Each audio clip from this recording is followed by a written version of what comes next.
Hello दोस्तों, नमस्कार, जय हिंद, जय भारत। मैं आपके चैनल एम एजुकेशन सफर पर आशा करता हूं आप सब लोग ठीक होंगे, अपने अध्ययन काल में जुटे होंगे। दोस्तों, मैं जो टॉपिक आज आपको पढ़ाने जा रहा हूं वह मेरा टॉपिक है भारत की मिट्टियां। और भारत की मिट्टियों से आप कोई भी वनडे या कोई भी पीसीएस का एग्जाम तक देखिए, उसमें आपको एक क्वेश्चन यहां से मिल जाएगा। तो आज की क्लास है वो बहुत ही महत्वपूर्ण होने वाली है। आप मेरे साथ इस कॉपी और पेंसिल लेकर के बैठें और मेरे साथ एक बेहतरीन नोट्स तैयार करें, ताकि आपका कोई भी एग्जाम दें और जिससे आपका कोई भी क्वेश्चन इससे बाहर न जाइए। तो आइए इसका हम अध्ययन करते हैं। अध्ययन करने से पहले मैं आप लोगों से सिर्फ एक गुजारिश करूंगा कि आप मेरे चैनल को अधिक से अधिक शेयर करें, सब्सक्राइब करें, लाइक करें, कमेंट्स करें। तो दोस्तों आइए, बहुत उत्साह के साथ इस चैनल को हम इस चैप्टर को हम अध्ययन करते हैं और अपने जो हम लोगों ने जो लक्ष्य तय किया है, आपने लक्ष्य तय किया है उसकी और एक कदम आगे बढ़ते हैं। तो आइएगा, आप सबसे पहले मेरे साथ जिस तरीके से मैंने ये मैप बनाया है उसी तरीके का आप अपना एक मैप बना लें और मेरे साथ इसका अध्ययन करें। तो देखिए, भारत की मिट्टी, भारत में कितने प्रकार की मिट्टी पाई जाती है, इसके लिए एक संस्थान है जिसका नाम IRCA, इसको कहते हैं इंडियन रिसर्च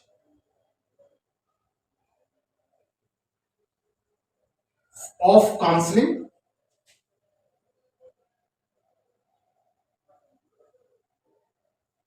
एग्रीकल्चर।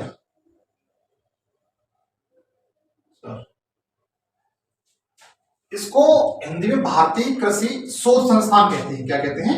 भारतीय कृषि शोध संस्थान या परिषद। काउंसिल माने परिषद होता है। IRCA Indian research counselling of agriculture, इसे भारतीय कृषि शोध परिषद कहते हैं। इसका जो मुख्यालय है वो नई दिल्ली है। क्या है? नई दिल्ली। मित्र, इसके अनुसार भारत में आठ प्रकार की मिट्टी पाई जाती है। कितने प्रकार की? 8 प्रकार की मिट्टी पाई जाती है। अगर IRCA की बात करें तो इसके अकॉर्डिंग इंडिया में जो मिट्टी है, सॉइल है, वो लगभग 8 प्रकार की पाई जाती है। अगर क्वेश्चन पूछा जाता है कि IRCA के अकॉर्डिंग आप ये बताइए भारत में कितने प्रकार की मिट्टी है, तो आप बता सकते हैं 8 प्रकार की। कौन कौन सी मिट्टी है? सबसे पहले देखिए, पर्वतीय मिट्टी। कौन सी? पर्वतीय मिट्टी है। जो पर्वतीय क्षेत्रों में, पर्वतीय राज्यों में जो मिट्टी पाई जाती है उसे पर्वतीय मिट्टी ही कहा जाता है। दूसरे नंबर पर जो मिट्टी पाई जाती है वो जलोढ़ मिट्टी बताई। मतलब ये IRCA के बारे में बता रहा हूं। IRCA ने 8 प्रकार की मिट्टी बताई है, उसके अकॉर्डिंग सबसे पहले पर्वतीय मिट्टी, उसके बाद जलोढ़ मिट्टी। कौन सी? ये जो नीले कलर की तिरछी लाइनें दिखाई गई है ये आपकी जलोढ़ मिट्टी है। उसके बाद काली मिट्टी। काली मिट्टी आपकी ये है, ये वाली और ये वाली गुजरात में है, महाराष्ट्र में है, कुछ MP वाला क्षेत्र पड़ता है, कुछ दक्षिण पश्चिम उत्तर प्रदेश का भी क्षेत्र पड़ता है, उत्तरी कर्नाटक क्षेत्र पड़ता है इसमें। इसके बाद लाल मिट्टी।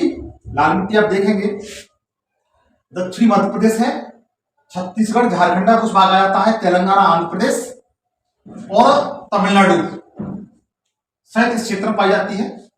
उसके बाद मरुस्थली मिट्टी, ये राजस्थान में पाई जाती है।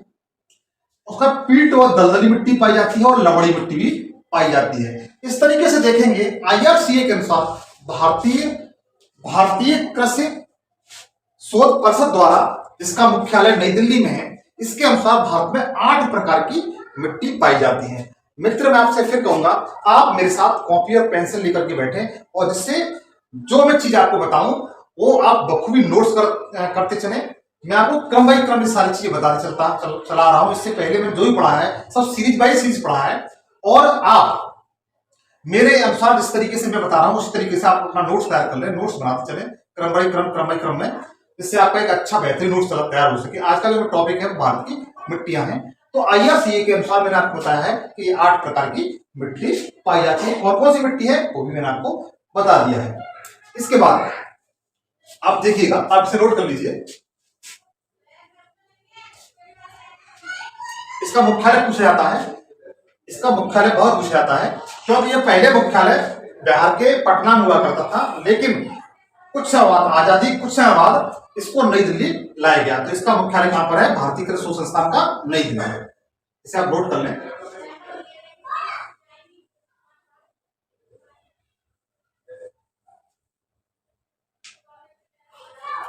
मित्र, मिट्टी है, सबसे पहले पर्वतीय मिट्टी है, जलोढ़ मिट्टी है, काली मिट्टी है, लाल मिट्टी, लेटराइट मिट्टी और मरुस्थल मिट्टी। इसमें 4 प्रकार की मिट्टियां हैं, 4 से 5 प्रकार की मिट्टियां हैं, 6 प्रकार की मिट्टियां हैं। इनकी मात्रा भारत में अत्यधिक मात्रा में है, जो आपके बोर्ड पे मैंने आपके शो की है।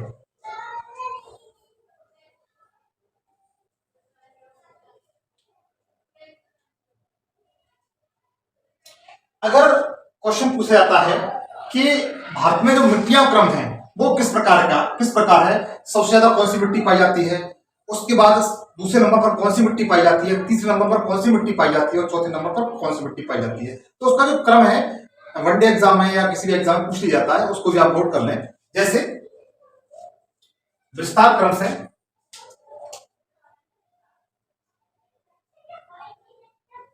भारत में मिट्टी का क्रम से विस्तार,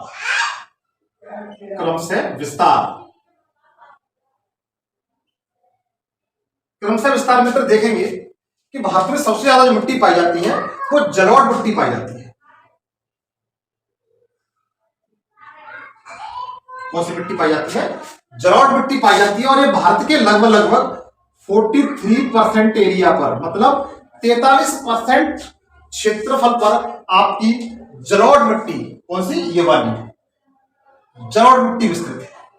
43% क्षेत्रफल, भारत का जो टोटल क्षेत्रफल है उसके 43% क्षेत्रफल पर आपको जलोढ़ मिट्टी देखने के लिए मिलेगी। उसके बाद दूसरे नंबर पर जो पाई जाती है वो लाल मिट्टी पाई जाती है,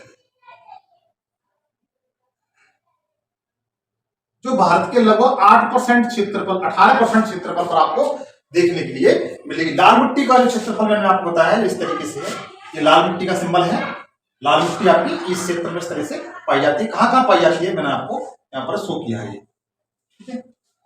उसके बाद तीसरे नंबर पर जो आता है क्षेत्र, वो काली मिट्टी आती है। कितनी आती है? काली मिट्टी मित्र 5% क्षेत्रफल पर पाई जाती है। कौन सी? 5% क्षेत्रफल पर आपकी काली मिट्टी पाई जाती है। उसके बाद नंबर 4 पर आता है आपका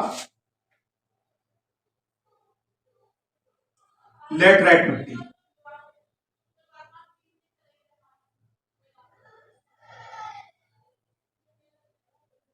लेटराइट मिट्टी 3.5% क्षेत्रफल पर पाई जाती है।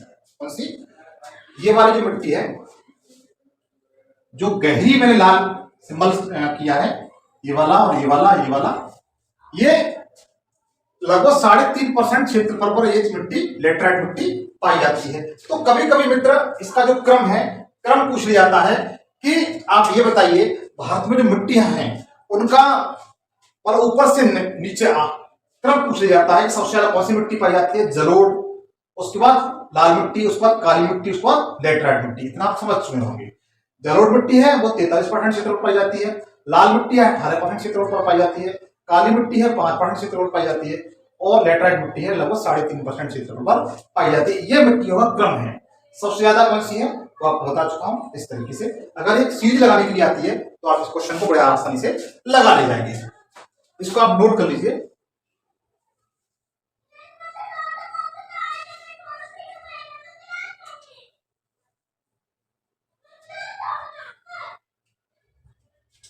देखिए भारत IRC के अलावा एक संस्थान और है,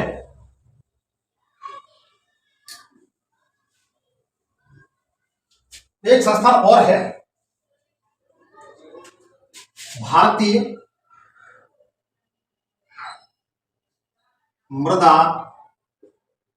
विज्ञान संस्थान। भारतीय मृदा विज्ञान संस्थान, कौन सा? भारतीय मृदा विज्ञान संस्थान। इसका जो मुख्यालय है मित्र भोपाल है। क्या है?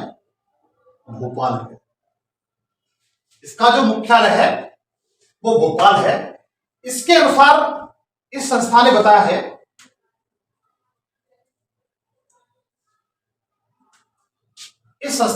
है कि भारत की जो मिट्टी है, भारत की जो मिट्टी है उसमें 3 तत्वों की कमी पाई जाती है। जो भारतीय मृदा विज्ञान संस्थान है, इसने रिसर्च किया है, इसका मुख्यालय आपका भोपाल में है। इसने बताया है कि भारत में जो मिट्टियां हैं, चाहे वो लेटराइट मिट्टी हो या दोमट मिट्टी हो या काली मिट्टी हो, जलोढ़ काली मिट्टी हो या लाल मिट्टी हो, पर्वतीय हो, लवणीय हो, कोई मिट्टी हो, उसमें 3 तत्वों की कमी पाई जाती है। वो तत्व कौन कौन से हैं वो आपको बताता हूं। सबसे पहले ह्यूमस।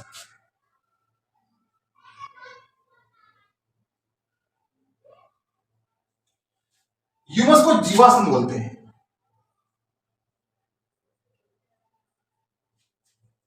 दूसरा नंबर नाइट्रोजन।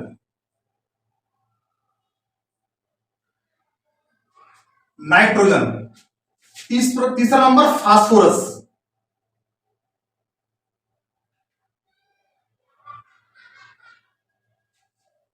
मतलब यह है कि हमारी जो भारतीय मिट्टियां हैं आईआरसी के अनुसार 8 प्रकार की हैं।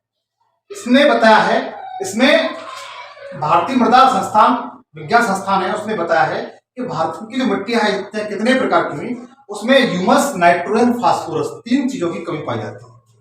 आपका क्वेश्चन किसी भी तरीके से पूछ सकता है, उसमें दे सकता है कि निम्न में से किसकी चीज की कमी पाई जाती है, तो उसमें से एक ऑप्शन ये होगा, या तो ह्यूमस होगा, नाइट्रोजन होगा या फास्फोरस होगा। ठीक है, तो इन चीजों की मोस्टली भारतीय मृदा में कमी पाई जाती है, ये बहुत कम मात्रा में पाई जाती है। इसे आप मोस्टली याद रखिए, क्वेश्चन किसी भी तरीके से पूछे तो आप इसे कर ले जाएंगे, क्योंकि आपको ये 3 पॉइंट याद रखने हैं कि भारतीय मृदा में कौन सी तत्वों की कमी पाई जाती है। तो या तो ह्यूमस दिया जाएगा या नाइट्रोजन या फास्फोरस, आप तीनों को मोस्टली याद कर रहे हैं। देखिए ह्यूमस क्या होता है मित्र। ह्यूमस कहते हैं कि जैसे पेड़ पौधे होते हैं, जीव जंतु होते हैं छोटे छोटे, वो सड़गल जाते हैं, बैक्टीरिया और जीवाणु होते हैं उन्हें सड़ा गला देते हैं, उसके बाद जो मृदा का निर्माण होता है उसे ह्यूमस मृदा कहते हैं। ऐसी मृदा भारत में बहुत कम मात्रा में पाई जाती है। तो देखिएगा, इसे आप नोट कर लीजिए।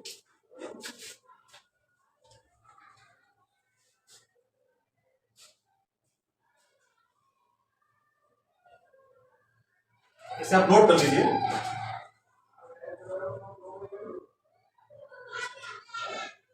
अब मैं सबसे पहले बताऊंगा आपको जलोढ़ मिट्टी के बारे में, इसके बारे में, जलोढ़ मिट्टी के बारे में, ये आप नोट कर लिया होगा।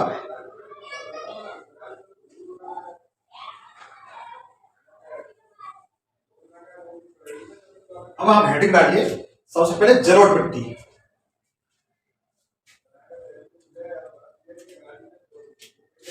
जलोढ़ मिट्टी,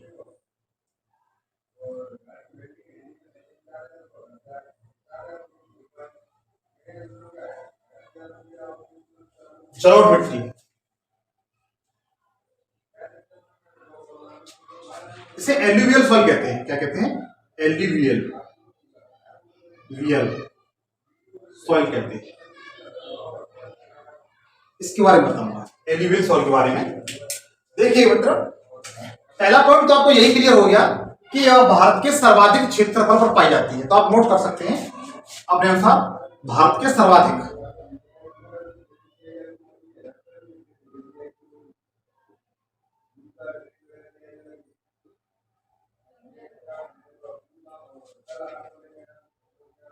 भारत के सर्वाधिक क्षेत्रफल पर पाई जाती है। आप लिख सकते हैं 43%। कितना? एग्जैक्ट लगभग है 43% क्षेत्रफल पर लगभग ये पाई जाती है। किन किन राज्यों में पाई जाती है, इसका विस्तार कहां से कहां तक है, तो वो आपको मैप से ही क्लियर हो रहा होगा कि इसका विस्तार कहां से कहां तक है। फिर भी आप लिख सकते हैं, जैसे विस्तार में देखिए, अगर आपने मैप का भारत के नक्शे का ज्ञान है तो आप बहुत आसानी से कर ले जाएंगे। इसमें देखिए, सबसे पहले इसका विस्तार सतलज नदी से लेकर के, कहां से, क्योंकि यहां पर एक सुंदर नदी है, इसकी सहायक नदी है सतलज। आपने देखा होगा नदियों वाले चैप्टर मैंने पढ़ा है, ये सिंधु नदी है। इस तरीके से और यहां से राजस्थान से नदी निकली है इस तरीके से, सतलज नदी, और आगे जाकर के से मिल जाती है। तो सतलज नदी से लेकर के यहां पर ब्रह्मपुत्र नदी है, कौन सी? ब्रह्मपुत्र नदी है। तो इसका विस्तार आप लिख सकते हैं, सतलज नदी से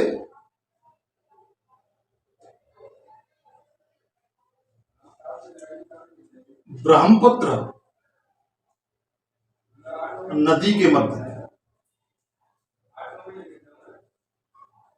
इसका विस्तार कहां से कहां तक है? सतलज नदी, आपने सतलज वो नदियों वाला चैप्टर पढ़ा होगा, सतलज नदी से लेकर के इसका विस्तार जो ब्रह्मपुत्र नदी है इस तरीके से एंट्री करती है, इसके मैदान तक इसका जलोढ़ मिट्टी का विस्तार है। जलोढ़ मिट्टी का विस्तार कहां से कहां तक है? सतलज नदी से लेकर के ब्रह्मपुत्र नदियों के बीच इसका विस्तार है। इसके अलावा अगर आप देखेंगे इसका विस्तार और कहां कहां पाया जाता है?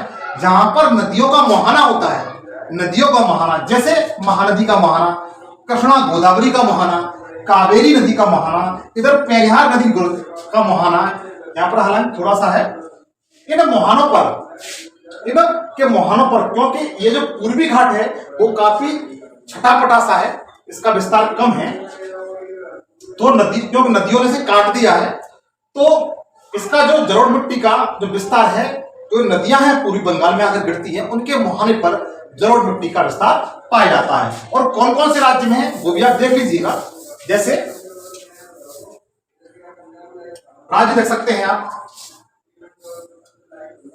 पंजाब, हरियाणा, पंजाब, हरियाणा, उत्तर प्रदेश, उत्तर प्रदेश में पाई जाती है। आप अपने अनुसार लिख सकते हैं, कोई दिक्कत नहीं है, आप नक्शे में जानते हैं तो बहुत आसानी से लिख ले जाएंगे। उत्तर प्रदेश, बिहार, इधर गुजरात,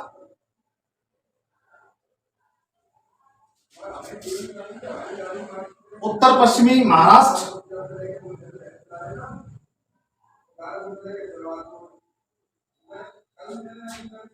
उत्तर पश्चिमी महाराष्ट्र, उत्तरी मध्य प्रदेश एमपी, इसके बाद उत्तरी उड़ीसा, इधर आप देखेंगे असम। असम क्षेत्र मित्र पर्वतीय नहीं है, असम क्षेत्र मैदानी है, तो मैदानी क्षेत्रों में पाई जाती है। आसाम, असम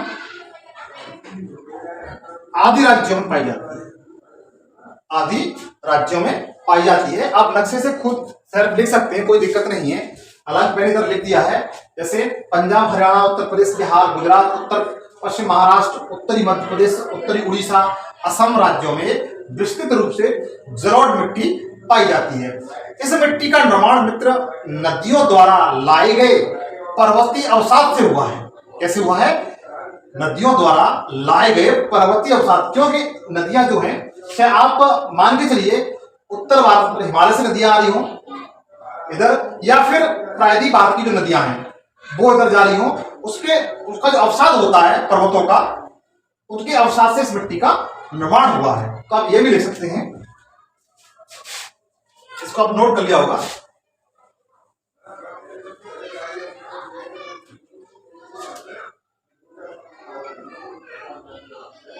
निर्माण कैसे हुआ है इसका? नदियों द्वारा लाए गए अवसाद से, गए अवसाद से। आप समझ गए होंगे, चाहे आपकी हिमालय पर्वत से नदियां निकलने वाली हो या फिर प्रायद्वीप भारत से नदियां इधर मैदानी उत्तर की तरफ जाती हैं, उनके द्वारा लाए गए अवसाद से इस मृदा का निर्माण हुआ है। ये आपको क्लियर हो गया होगा। देखिए मित्र, जो जलोढ़ मिट्टी होती है ये दो प्रकार की होती है। क्या प्रकार की होती है? जलोढ़ मिट्टी होती है वो दो प्रकार की होती है। जलोढ़ मिट्टी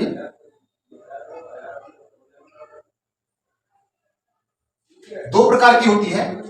सबसे पहले एक होती है खादर मिट्टी, खादर सॉइल होती है, और एक बागर सॉइल होती है। बागर सॉइल होती है। खादर मिट्टी और बागर मिट्टी, मतलब ये जो जलोढ़ मिट्टी है इसे खादर जलोढ़ मिट्टी, बागर जलोढ़ मिट्टी भी कहते, दो प्रकार की मिट्टी है ये। खादर को नवीन जलोढ़ कहते हैं। क्या कहते हैं इसे? नवीन जलोढ़ मिट्टी। नवीन जलोढ़ मिट्टी याद रखिए, पूछा जाता है मित्र। खादर को नवीन जलोढ़ मिट्टी कहते हैं और बागर को पुरानी जलोढ़ मिट्टी कहते हैं।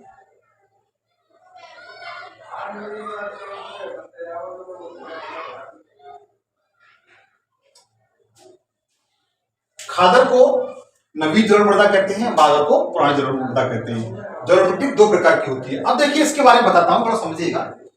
ये पुरानी और नई कैसे है इसके बारे में बताऊंगा मैं, इसे आप नोट कर लीजिए।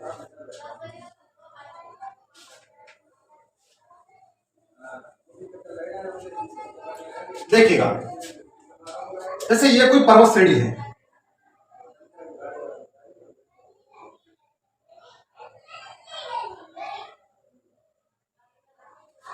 ये कोई पर्वत श्रेणी है मित्र, और इसमें होकर के ये नदी बह रही है।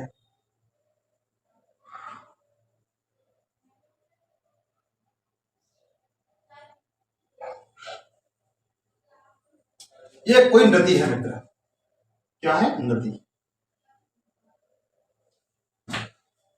जैसे ये नदी है, नदी के जो पास की जो भूमि होती है, नदी के पास की जो मिट्टी होती है, भूमि होती है, वह हमेशा खादर मृदा होती है। कैसे होती है? खादर होती है। क्योंकि नदियां जब बाढ़ के समय होता है, बाढ़ का टाइम होता है, तो ये लाए हुए अपने अवसाद को जो पहाड़ों से लेकर के आती हैं, पर्वतों से लेकर के आती हैं, वह अपने मैदान में एक लंबे क्षेत्र में विस्तृत कर देती है, लंबे क्षेत्र में बिछा देती हैं। जैसे इस नदी में बाढ़, मतलब बाढ़ चल रही है, इनके द्वारा लाए गए अवसाद को यहां तक बिछा दिया।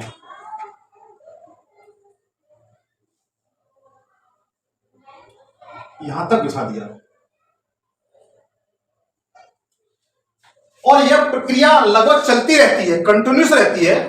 साल 2 साल में यह प्रक्रिया होती रहती है। हर साल बरसात का टाइम आने पर ये नदियों में उफान आ जाता है, बाढ़ आ जाती है, तो ये इस तरीके से अपने साथ अवसाद लाती है और इसे इस तरीके से मैदान में बिछा देती है।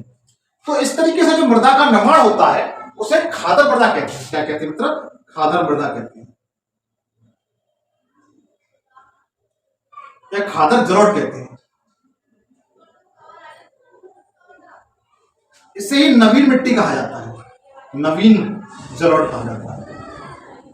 समझ गए होंगे? ये पॉइंट आपको क्लियर हो गया होगा। अब देखिए, एक समय ऐसा होता था कि यही नदी, इस नदी ने अपना रूप विस्तृत कर लिया था, मतलब काफी तेजी के साथ बाढ़ आई थी और इसने अपने अवसादों को यहां तक फैला दिया होगा।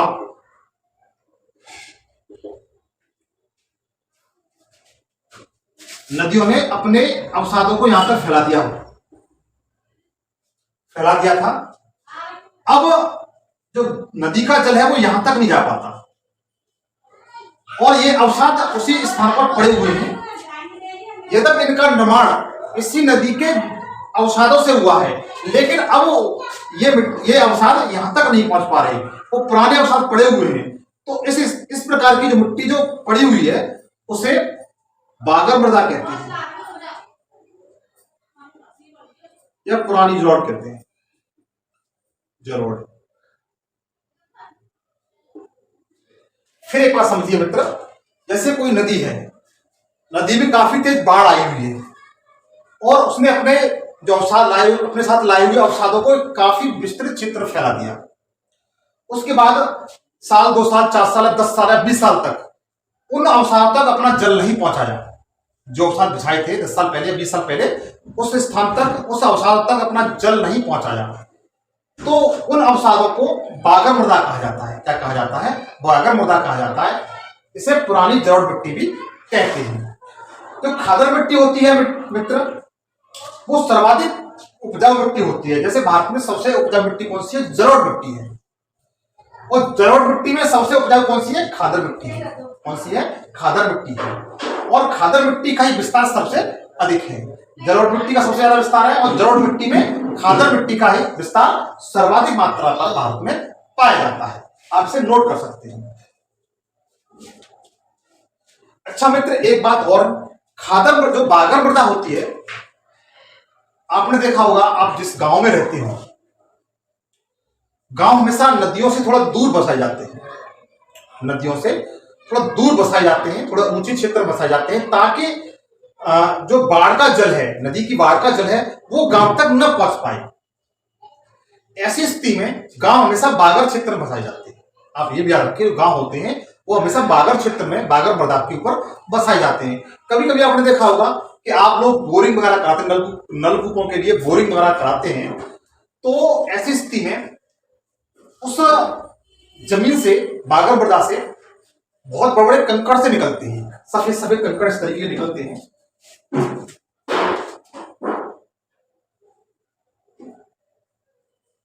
ये काफी बड़े होते हैं, ये काफी बड़े होते हैं, कंकड़ होते हैं ये। तो एक समय ऐसा था कि इस बागर क्षेत्र में, जहां पर गांव बसा हुआ है, उस जगह पर भी नदियों द्वारा लाए गए अवसाद यहाँ पर बिछा दिए थे, और उन्हीं के ये अवसाद निकलते हैं। इसमें कैल्शियम की मात्रा सर्वाधिक होती है, कैल्शियम क्लोराइड की। ये किसके बने होते हैं? Calcium chloride.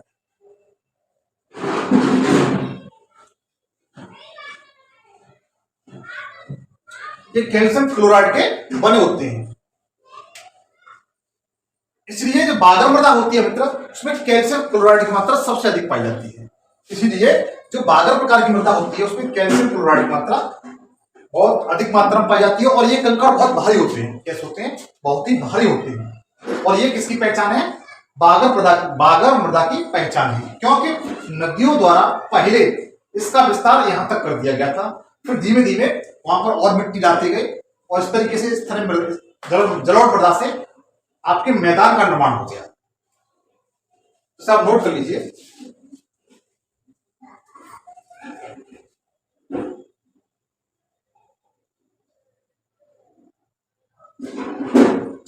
इसे आप नोट कर लीजिए बेटा। इसका विस्तार समझा चुका हूं। किसकी मुहाने पर पाई जाती है? कृष्णा, गोदावरी, कावेरी आदि की मुहाने पर ये विस्तार इसका पाया जाता है। आपसे नोट कर लीजिए। कितने प्रकार की है भूमि? मैंने आपको बताती है 2 प्रकार की है।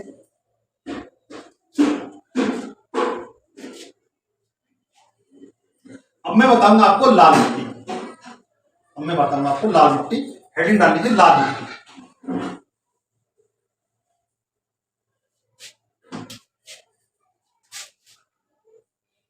लाल मिट्टी, रेड सॉइल।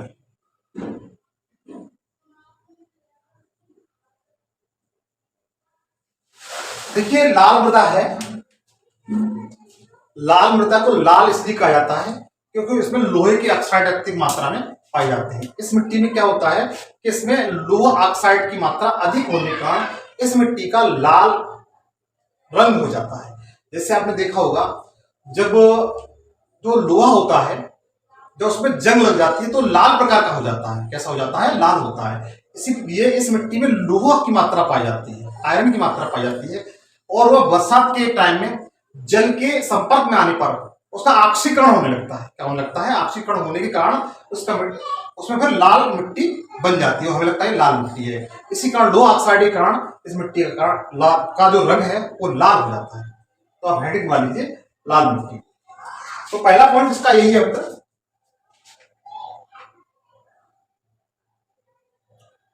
इसमें लोहे के ऑक्साइड अधिक पाए जाते हैं।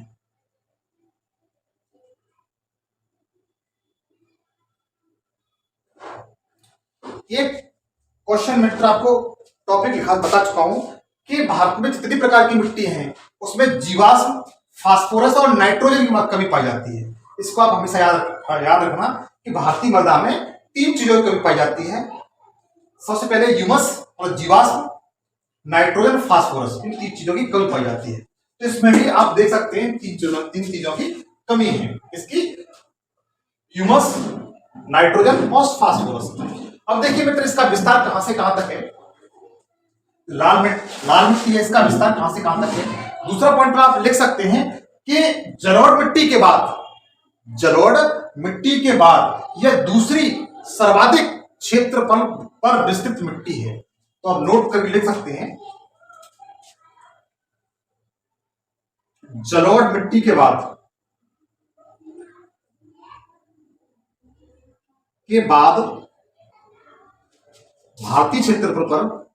भारत के क्षेत्रफल पर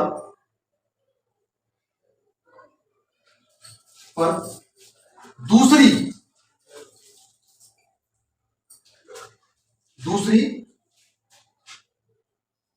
मिट्टी फैली है, जो लगभग कितना है मित्र, 18%। कितना है, 18%। आप लिख सकते हैं जलोढ़ मृदा के बाद यह मिट्टी भारत के क्षेत्रफल पर दूसरी सर्वाधिक फैली जाने वाली मिट्टी है, जो लगभग 18% है। यह आपको क्लियर हो चुका है, नोट कर लीजिए इसको। अब देखिए इसका विस्तार कहां से कहां तक है। इसका जो विस्तार है मित्रों कहां तक है,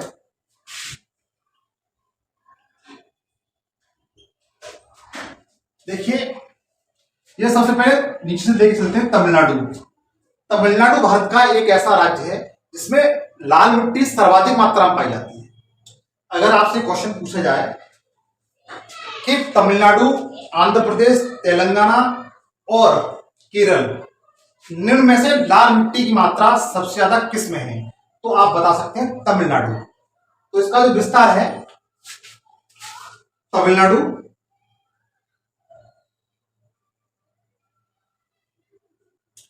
उसके बाद दक्षिणी पूर्वी कर्नाटक, तेलंगाना राज्य का कब गठन हुआ था मित्र, ये आपको कमेंट्स करके बताना है। तेलंगाना, आंध्र प्रदेश,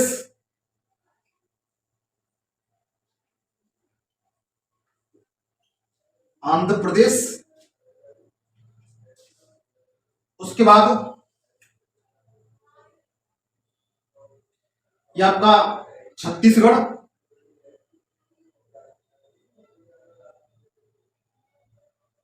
दक्षिणी पूर्वी झारखंड,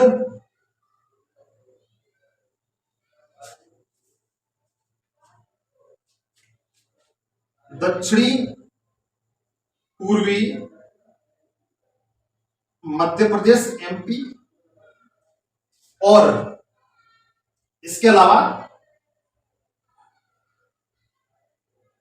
पूर्वी महाराष्ट्र। राज्य में आपकी ये लाल मृदा पाई जाती है। इसके अलावा आप देखेंगे त्रिपुरा, मेघालय, नागालैंड, त्रिपुरा है, मिजोरम है, इसके बाद यहां पर आपका नागालैंड है और मणिपुर, इन राज्यों में पाई जाती है। त्रिपुरा, मिजोरम,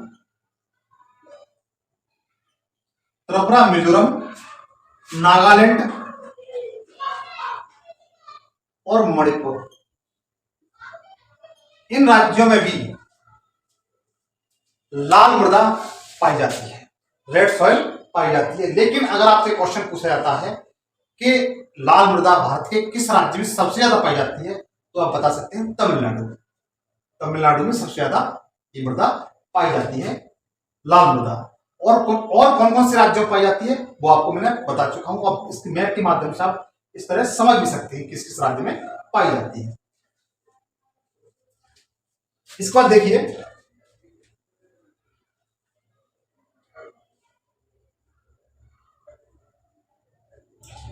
एक बात और मित्र नोट कर सकते हैं, कि जो प्रायद्वीप भारत है, प्रायद्वीप भारत पर सबसे ज्यादा लाल मृदा का विस्तार है। प्रायद्वीप भारत पर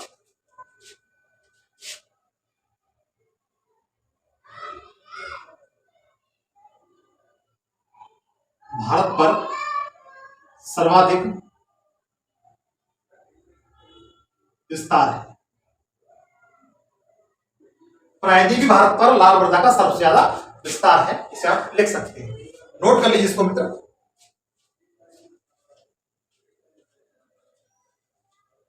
नेक्स्ट है मित्र, आपको पढ़ाऊंगा मैं काली मिट्टी। मैंने आपको जलोढ़ मिट्टी बता दी, लाल मिट्टी बता दी जो लगभग 18% क्षेत्रफल पर पाई जाती है। इसके बाद आपको बताऊंगा मैं काली मिट्टी, इसे नोट कर लीजिए जल्दी।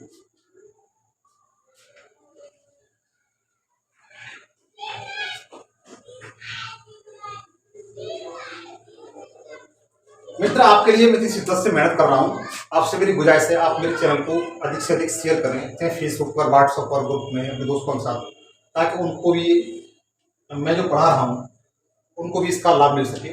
आपको मेरी इससे गुजारिश है, और मेरे चैनल को अधिक से शेयर करें, सब्सक्राइब जरूर करें प्लीज, आपसे गुजारिश है। तो देखिएगा अगला हेडिंग है, अगला टॉपिक है आपका काली मृदा।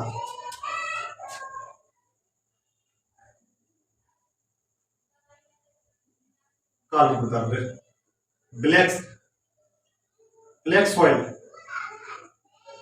मित्र इसके अनेक नाम हैं, काली मृदा के अनेक नाम हैं।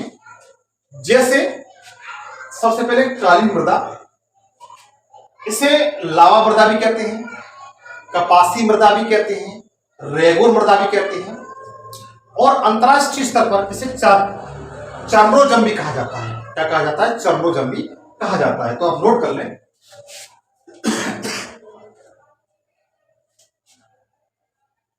इसके कौन कौन से नाम हैं?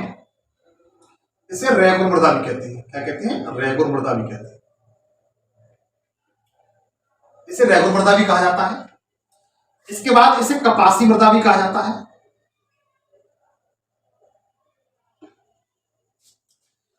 मित्र एक पॉइंट की बात बताऊंगा, जो काली मिट्टी है उसका सबसे अधिक विस्तार महाराष्ट्र राज्य में है। जैसे लाल मिट्टी का सबसे ज्यादा विस्तार तमिलनाडु में था, उसी तरीके से काली मृदा का जो विस्तार है वो सबसे अधिक महाराष्ट्र में है। लेकिन सबसे ज्यादा कपास कहां पैदा होता है? गुजरात में। कहां होता है? गुजरात में।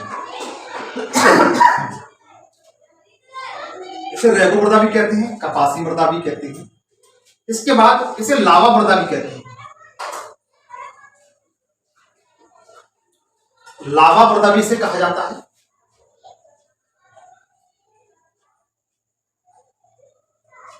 इसके बाद इसे चर्नोजम,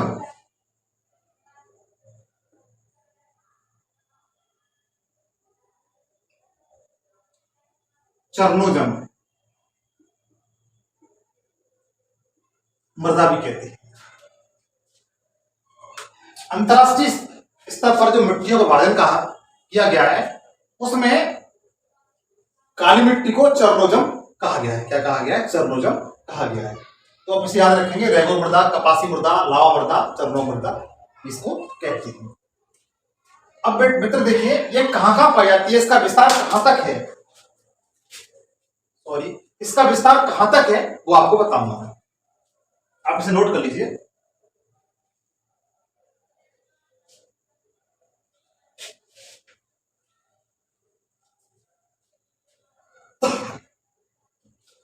देखिए मित्र, काली मृदा का जो विस्तार है वो सबसे अधिक महाराष्ट्र राज्य में है। किसमें है? महाराष्ट्र में भी है, उत्तरी कर्नाटक में भी है इसका विस्तार है। इधर आप जाएंगे तो दक्षिण पश्चिमी मध्य प्रदेश में भी इसका कुछ विस्तार है। कुछ भाग इसका उत्तर प्रदेश में पड़ता है, कुछ विस्तार इसका उत्तर प्रदेश में भी है। जैसे आपने देखा हुआ ललितपुर और झांसी वाला क्षेत्र है, वहां पर भी काली मिट्टी पाई जाती है।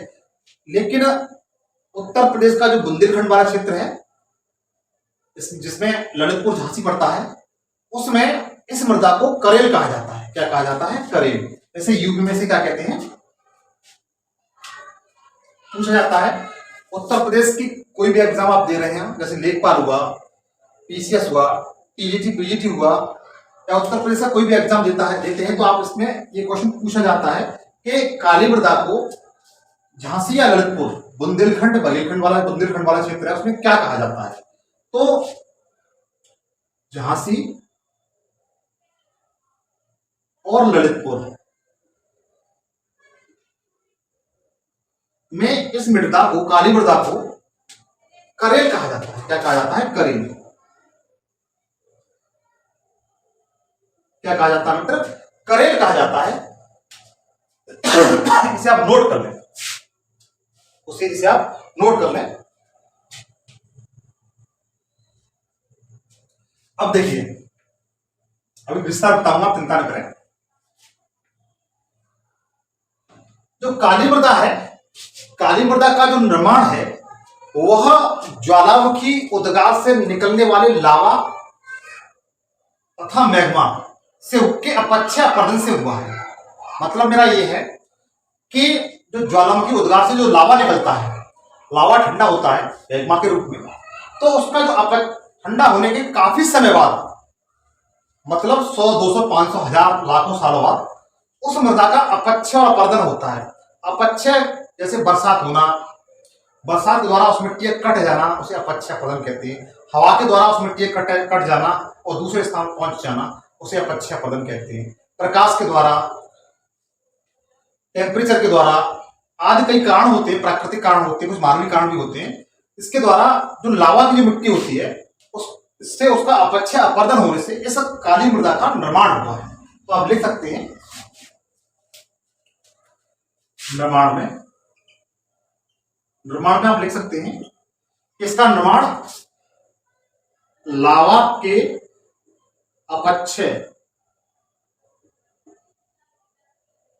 अपरदन से हुआ है।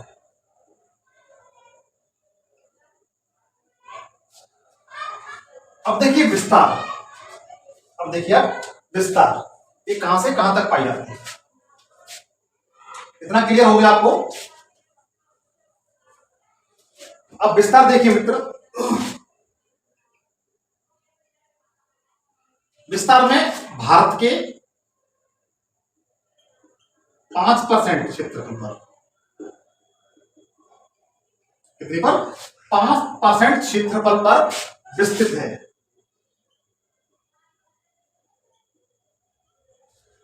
यह भारत के 5% क्षेत्रफल पर विस्तृत है, ये भी आपको क्लियर हो गया। इस बार देखिए किस किस राज्य में इसका विस्तार है वो देखिए।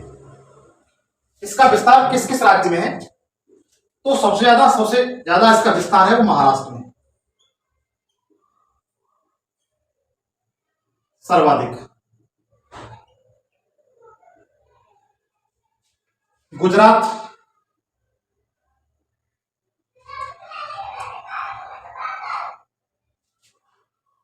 उत्तर पश्चिम मध्य प्रदेश,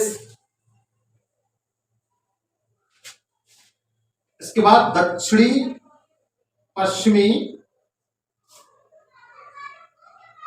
उत्तर प्रदेश,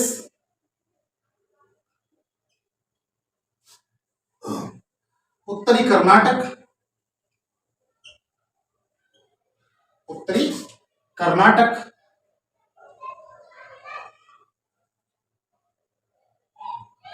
और दक्षिणी पूर्वी राजस्थान में भी इसका कुछ विस्तार है। तो इसका विस्तार इन राज्यों में है, कहां कहां तक है? 5% क्षेत्रफल पर इसका विस्तार है, इसे आप देख सकते हैं। मित्र, जो काली मृदा होती है इसमें जल सोखने की क्षमता सबसे अधिक होती है। अगर बरसात हो जाए तो ये तुरंत उस जल को सोख लेती है। इसके बाद आपने देखा होगा कि इस मृदा जब सूखती है तो इसमें दरारें पड़ जाती हैं। कभी कभी आपने देखा होगा जो विदर्भ वाला, महाराष्ट्र वाला क्षेत्र है उसमें किसान की फोटो दिखाई जाती है, वो काली मृदा के खेत होता है, उसके टीले पर एक जगह बैठा होता है, उसके चारों तरफ दरारें दिखाई जाती है मिट्टी की। आपने कभी देखा हो? तो इस मृदा में दरारें बहुत जल्दी हो जाती है, इसलिए ये दरारें इतनी गहरी हो जाती हैं कि आप उसमें दौड़ नहीं पाएंगे, आपका पैर उसमें फंस जाएगा, आपका पैर उस दरारों में फंस जाएगा। इसी कारण इस मृदा को स्वयं जुतने वाली मृदा भी कहते हैं। क्या कहते हैं? स्वयं जुतने वाली मृदा भी कहते हैं। तो इसके आप 2 पॉइंट आप देख सकते हैं।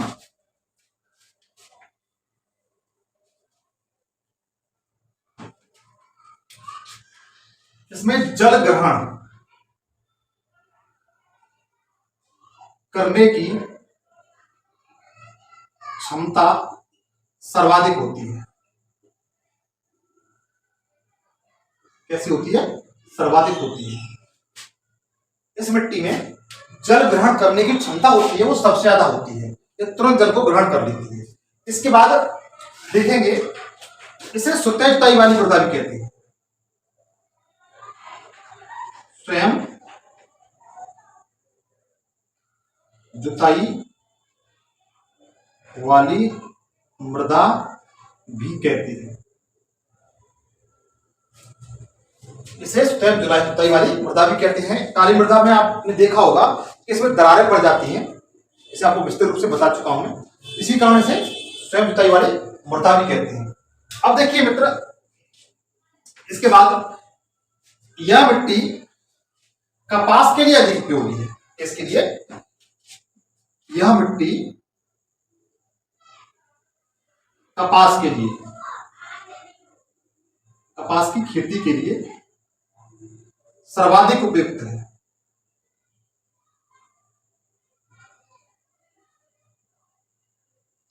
इसीलिए इसे कपासी मृदा भी कहते हैं। क्या कहते हैं? कपासी मृदा भी कहते हैं।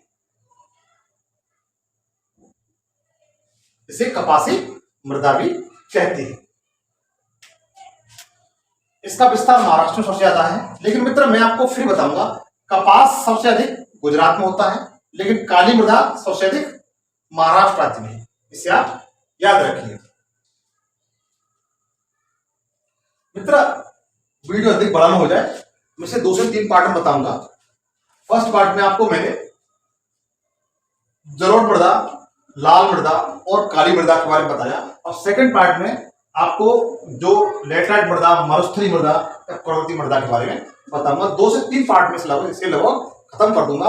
आईएएस का फर्स्ट पार्ट है, नेक्स्ट पार्ट का वेट करिए, बहुत शानदार तरीके से उसको बताऊंगा मैं। तो मित्र आज के लिए इतना ही है, लेकिन जाने से पहले फिर आपसे मैं एक बार गुजारिश करता हूं कि मेरे चैनल को अधिक से अधिक शेयर कराएं, दोस्तों के साथ सब्सक्राइब करें, लाइक करें, कमेंट्स करें, और मैं आशा करता हूं कि आप मुझे आगे बढ़ाने के लिए ये काम जरूर करेंगे, ताकि आपका परिवार विस्तृत रूप धारण कर सके, एक अधिक ऊंचाई तक जा सके। ये मेरी आपसे हाथ जोड़कर गुजारिश है। Thank you.